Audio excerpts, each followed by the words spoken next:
Cinema ఇండస్ట్రీకి ఎవరు ఎప్పుడు ఎలా వచ్చి చేరతారో చెప్పడం కష్టం. కొంతమందికి కొన్నిసార్లు అదృష్టం కూడా బాగా కలిసి వస్తుంది. అలాగే మరి కొంతమందికి టాలెంట్ ఉన్నా ఎక్కడో దురదృష్టం కొడుతూనే ఉంటుంది.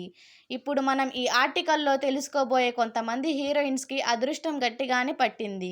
అందుకే కొంతమంది దర్శకులు సదరు హీరోయిన్స్‌ని తమ సినిమా నుంచి తీసేయాలనుకున్నప్పటికీ అది కుదరలేదు. పైగా ఆ అవకాశం తర్వాత ఆ హీరోయిన్స్ ఇండస్ట్రీలో పాతుకుపోయారు. అలా నక్కతోక తొక్కిన కొంతమంది హీరోయిన్స్ ఎవరో ఈ ఆర్టికల్లో తెలుసుకుందాం. జగన్నాథ్ అనుష్క శెట్టిని సూపర్ సినిమా కోసం తీసుకున్నారు. ఆమెకు అది మొదటి సినిమా. పైగా నటనలో ఓనమాలు కూడా తెలియదు. అందుకే ఒక 3 రోజుల పాటు ఆమె ఎలా నటిస్తుందో చూసి ఆ తర్వాత బాగా లేకపోతే సినిమా నుంచి తీసేయొచ్చు అనుకున్నాడట. కానీ ఈరోజు ఆమె ఏ స్థాయిలో ఉందో మనందరికీ తెలిసిందే. శృతి హాసన్ గబ్బర్ సింగ్ సినిమా కోసం పవన్ కళ్యాణ్ సరసన హీరోయిన్గా శృతి హాసన్ని తీసుకున్నారు దర్శకుడు హరీష్ శంకర్. కానీ ఈ సినిమా షూటింగ్ మొదలయ్యే నాటికి ఆమెకు వరుసగా అపజయాలు ఉన్నాయి.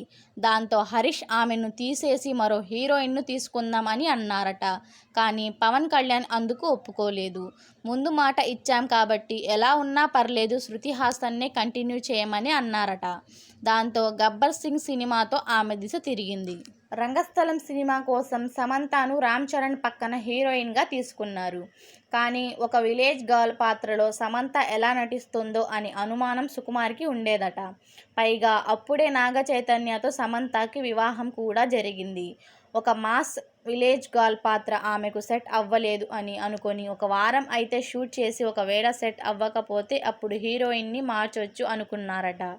కానీ సమంత తప్ప ఆ పాత్రలో మరొక హీరోయిన్ని ఊహించుకోలేని విధంగా ఆమె నటించింది.